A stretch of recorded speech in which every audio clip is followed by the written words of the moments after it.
We have our first starting grid of the season. Lando Norris takes pole qualifying in P1 just ahead of his teammate Oscar Piastri in P2. Max Verstappen with a very strong performance in a struggling Red Bull qualifying P3. George Russell P4 behind him. P5 and P6 from Yuki Tsunoda and Alex Albon respectively.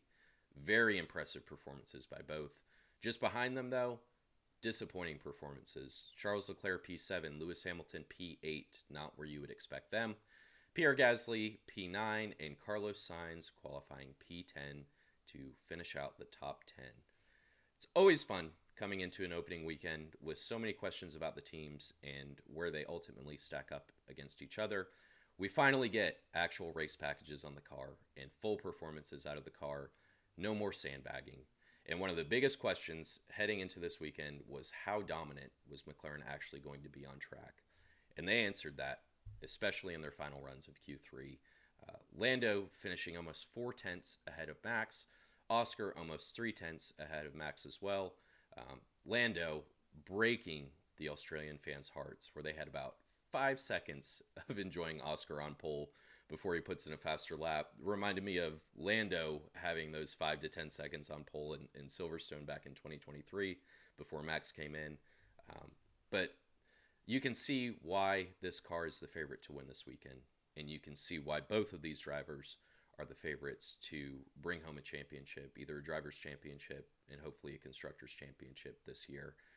All of the top teams, you can still see some struggles, whether it be with drivability, tire degradation, just other performance issues with the car and overall speed. McLaren does not look like they have any of those issues at all. If any issues arise, it's just driver error of these drivers misjudging corners, pushing the car a little too hard and going off track a little bit, but not performance issues that we're seeing with the other cars. The biggest threat, and maybe the only threat for McLaren, could be the rain on Sunday. But even if we do get a wet race, it looks like it should dry up pretty quickly, which should put them back in a favorable position. But with both of these drivers securing a front row lockout for Australia and for this race, definitely looks favorable for McLaren going into this race and coming out with a victory. Williams completely stealing the show this weekend. Alex Albon starting P6, Carlos Sainz starting P10. I might have been wrong with my predictions that they won't get any podiums this year, because it definitely looks possible now. And you have to wonder if some of this is due to the track. They're really strong in Sector 2, which is mostly long straights, which has always been a strength for this team. But no one predicted the team being this high and the drivers being this high up on the starting grid. It's fun to watch the transition as you go through the weekend of your mind, watching their performances in the free practice sessions, and you're sitting there thinking, is Williams actually fast? And then having that confirmed in qualifying. Now there's still some left to be determined with race pace, but their long runs in the free practice sessions didn't look that bad. And you would expect that both of these cars have a very good chance of finishing in the points. But what a statement qualifying by Alex Albon, with most people expecting him to start behind Carlos Sainz and to finish most of the races behind Carlos Sainz, to come out in the first race and qualify 4 spots ahead of him. Very strong performance from Alex Albon, and definitely something that will give him a confidence boost heading into this race. But overall, this team has to be very happy and very hopeful with the start of this weekend and how they've started this season. Red Bull, you can never count out Max Verstappen. A lot of credit goes to the team too. We saw this plenty of times last year where this team shows up on a Friday and they're struggling. Nobody can drive the car. They don't look like they're going to contend for a race win. They make changes overnight. They show up on Saturday and all of a sudden they have a contending car. And that happened again this weekend, where Friday they're struggling. Comments are made by Helmut Marko that they're not going to win. And they come out on Saturday, made the changes overnight. And at least Max came out with a very, very strong performance in qualifying. I do still have questions, though, about this car's overall race pace. You know, Max is incredible at putting a lap together in qualifying, but you still saw some issues with the tires falling off at the end of those laps. And it looks like tire degradation will continue to be a problem for this team as it was last year. Max is probably hoping for a wet race so he can try to repeat his Brazil performance from last year. But even with that, I don't know if this car is capable of a race win this weekend.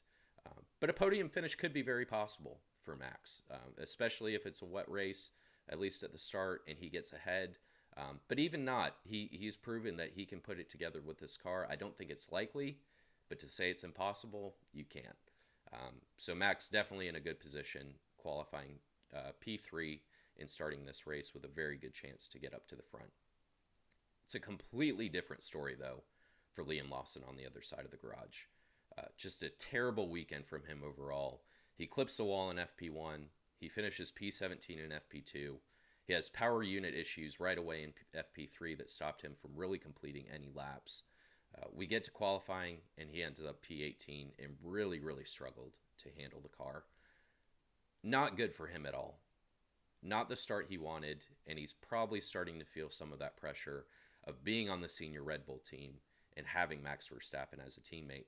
And it's really bad news, too. A lot will depend on where Max finishes in this race, but if Max starts getting podiums right away, it's only going to increase the pressure on Liam Lawson as this season progresses.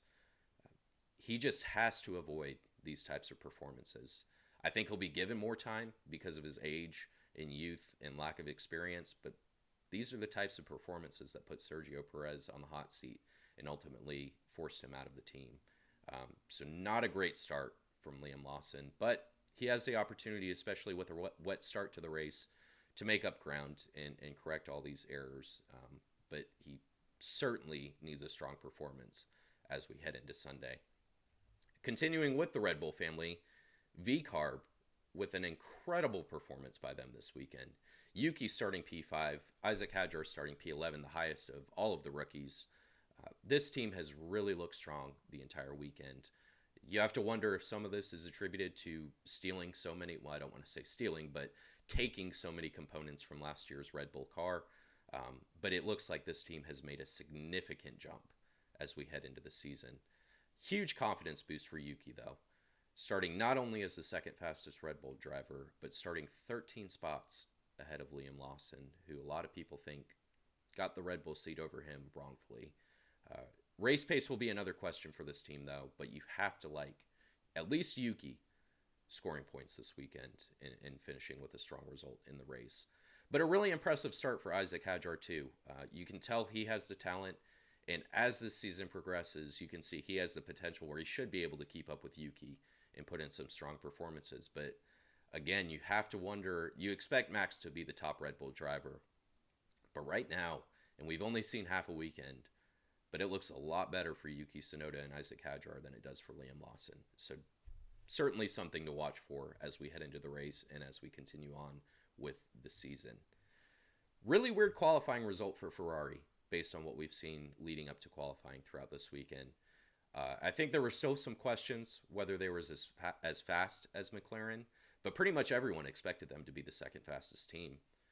Now, Lewis is clearly still figuring out the car, and you did see some improvement from him as the weekend progressed and as he got more experience and more laps in the car. But it's still a very surprising result to see Charles qualify P7 and Lewis qualify P8 based on the strength that we've seen from this team leading up throughout the free practice sessions. They have a lot of ground to make up during this race, but the good news for them is they had one of the strongest race paces in the free practice sessions, so they should, if that's accurate and if that's consistent with the other teams, they should be able to work their way up the grid. But again, not the start that Ferrari was hoping for as they head into the season and head into the first race. Mercedes coming with a really strong performance from George Russell, getting this car to P4, probably where the team hoped they would land, being as optimistic as they wanted to be. I don't think they had expectations for really competing with McLaren, but to finish ahead of both of the Ferraris is a huge plus for this team, and to finish, just behind Max Verstappen for George Russell, not a bad result for him either. I'm very excited to see the start of this race with these two starting on the same row, heading into turn one, knowing the history that they had, knowing the comments that have been made. I wonder if we're going to see some fireworks on lap one between these two. But George looks really strong when he's on it. He's still having some moments where he locked up at certain points, ran off track, so you do have to watch for that in the race, where it looks like it's just maybe a little bit of him being too confident with the car, but it's what comes with George Russell. It's the bad part that comes with the good with him. But there's a good chance that he ends up on the podium on Sunday. This team is another team that had really good race pace in the long runs that should help them in this race. And you do think, unless we really see a rainy race, I do like George Russell's chances of finishing on the podium at the end of Sunday. Not the best start for Kimi Antonelli. He started the weekend struggling. We did, as we did with Lewis Hamilton, saw him progress and saw him improve as the weekend went on. Tough break for him, though, damaging the floor. Of course, it was his fault running off track and running over the curbs, which caused that damage, but significant damage the way that car was driving on the track and just dragging along the track. But because of that, he was only able to qualify P16. Now, he should have the pace to make up ground and should have the pace, especially if it's a rainy start, to get ahead some of those midfield teams. But how far can he get up the grid? I do think we'll see him in the points. I don't know if we'll see him necessarily in the top 5 and make up that much ground. But I do think we'll see a good performance out of Kimi, in a performance that makes up for this bad qualifying result as we head into Sunday. A few notes on some other teams. Impressive start from Sauber. Not stellar, but they're starting higher than most teams expected and have shown some true pace this weekend at times. Another also impressive start from another rookie, Jack Doohan. Now, of course, he qualified P14. He got very unlucky with Lewis spinning out in Q2 on his final run. Caused him to back off a little bit, which compromised his overall time.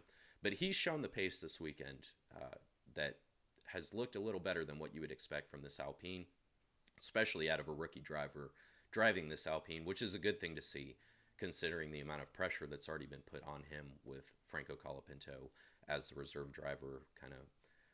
Camera's always cutting to him whenever Jack's shown on track in showing what Franco is thinking, or at least shows what he's thinking in the garage. But a good performance and a good start from Jack Doohan, so hopefully that leads to a good result in this race on Sunday. Status quo for Aston Martin, based on what we saw this year. There were some moments where it looked like Fernando might put in a surprising qualifying result, but ultimately they end up P12, P13, really right around where we expected them to. So not a lot of surprise coming out of the Aston Martin garage. Really, really bad weekend for Haas. Just a nightmare start for Ollie Behrman. Crashes out in FP2, crashes out in FP1, misses FP2 because of the repairs from that crash. He spins out immediately in FP3, and he never gets any laps in. Really doesn't get any laps in at all during practice. He starts out Q1. You think maybe he'll get some laps in before he really starts to push. Gearbox issues right away. Puts him at P20 to start the race. It really could not have been a worse start for Ollie Behrman to start his career with Haas. But ultimately, this team, with both of their drivers finishing at the back of the grid, really looks like they've taken a huge step back, which is very concerning for Haas, considering the momentum that they had from last year going into the season and the trajectory that it looked like they were heading towards. Not what you would expect if you're in the Haas garage or if you're a Haas fan. So a lot of ground for this team to make up as we head into the opening race. All right, finishing up with some race predictions. The biggest question, the rain.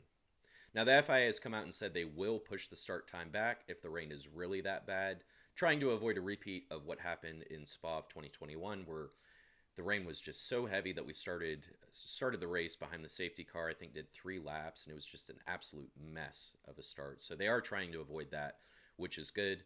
Right now, the forecast has it raining all the way up to the start of the race, but then stopping in that 4 o'clock hour Melbourne time. So the rain, it should be a wet start to the race, but the rain shouldn't last too long, and things should dry up pretty quickly based on what we're seeing. But at the same time, you never know with this track. Being so close to the water, the way that storms can build up, certainly not out of the question for a surprise shower to pop up that the forecast isn't expecting. It could give Max Verstappen a very good opportunity to get ahead of the McLarens at the start of the race, though. We have seen time and time again that, of course, wet weather can mix things up, but Max Verstappen is very, very strong in wet weather races. So if it is really that wet and that tricky, could give him the chance to get ahead of those two McLarens at the beginning of the race, but all indications are it's going to stop pretty early in the race and it's going to dry up pretty quickly. So once it does dry up, we should see the race order revert back to what we do expect.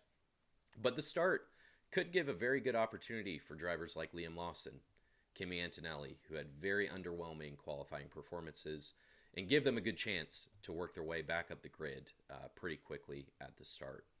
Now, with McLaren having a front row lockout and with Lando Norris being on pole, you unfortunately always have to wonder how that first lap will go. I do expect Oscar to finish the first lap as the leader of the race. I do think he's going to get ahead. Probably will have a better start than Lando, and I think he'll be ahead at some point on that first lap. But ultimately, I do expect these two drivers to separate themselves from the pack, and I do expect Lando to have better pace than Oscar. It's just, he did show improvements last year, but it's been a struggle for Oscar with race pace, and Lando has shown time and time again that he just has that better pace, which is why I do expect him to get back ahead, even if he does lose the lead on that opening lap.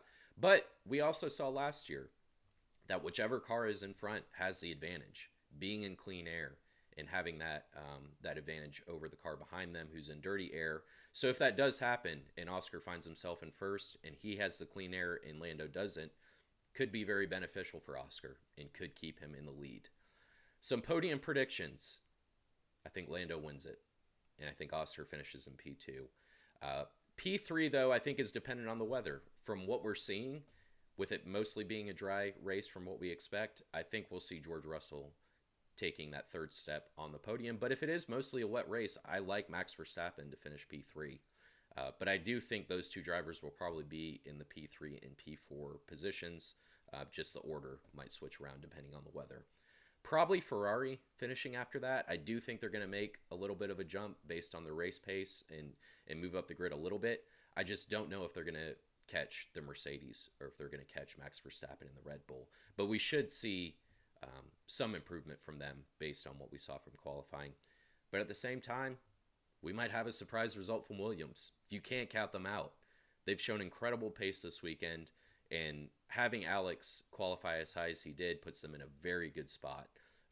And you can't count out Carlos either, with his experience and his talent, working his way up the field and making it through some of those drivers ahead of him. Ferrari, though, they did look like they have the better race pace based on what we've seen in the free practice session, so that should be very beneficial for them. And I do think ultimately that will put them ahead of the Williams and put them in those positions. I think we're bound to see at least one safety car, maybe even a red flag, and I don't think it will necessarily be from a crash. We saw so many times throughout free practice, throughout the qualifying, of cars going off track in, I believe it was turn 6 and 7, kicking up that gravel, bringing it onto the track. We saw a couple times that sessions were stopped so they could sweep that gravel back off the track. I think we're bound to see that at some point throughout this race.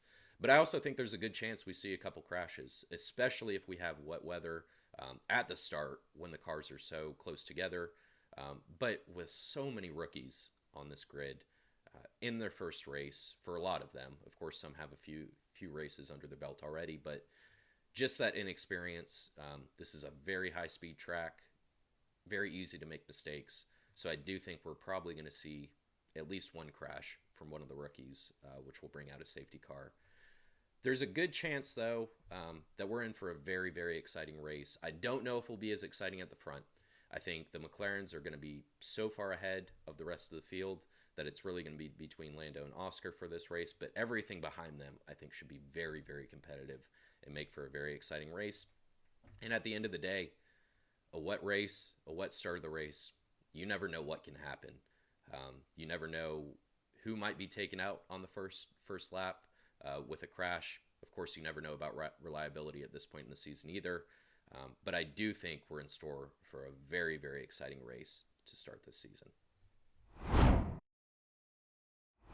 All right, that will do it for today's episode. Appreciate everyone for tuning in, listening, whether it be on Spotify, YouTube. If you can, like, subscribe, all that good stuff. I will be back tomorrow with another episode after the race with a race recap. we'll finally have the full picture of where all of these teams stack up against each other after a full race weekend and after what we expect to be a very exciting and eventful first race in Melbourne. Till next time.